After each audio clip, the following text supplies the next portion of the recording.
Okay, I also like to paint, like I said earlier, I like to paint the top.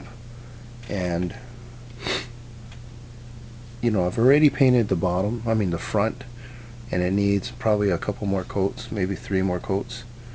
But I'll paint the top just so that I can get because this thing takes several coats, so I have to paint it.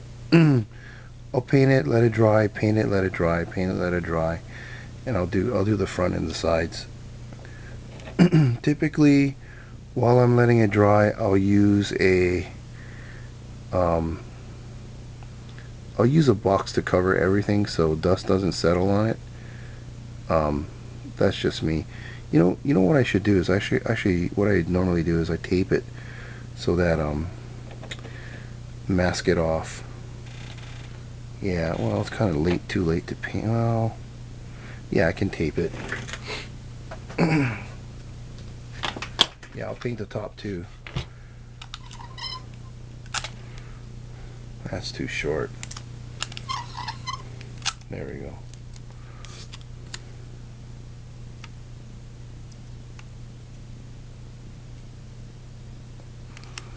Yeah, there we go.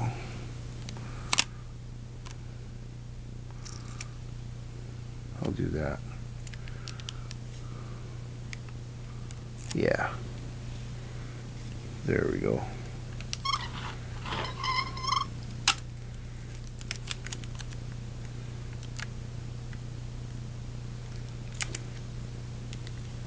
There we go.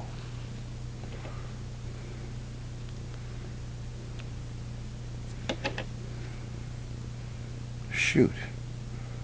Now I got some of that. Got a fingerprint on this thing again. Those are oils you really want to avoid. You know, oils that make the surface less sticky for the fingernail polish. I mean not fingernail polish, but fingernail paint.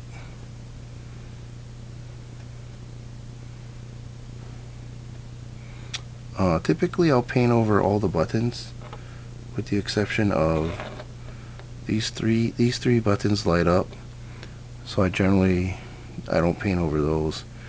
The lit buttons tell you the status, and when you're writing, when the button's lit up, you can that basically tells you if it's in photograph or in video status. So I typically don't paint over the button. I'll paint around the button, and I'll tolerate the little bit of glare from the unpainted button, but what I'm trying to go after is the major glare from the rest of the top of this thing, and that's the pain that I want to eliminate, is the mega glare, is the sunlight. There we go. So I got the top and I got the front, and I'll let that dry up, and I'll continue tomorrow, put another layer.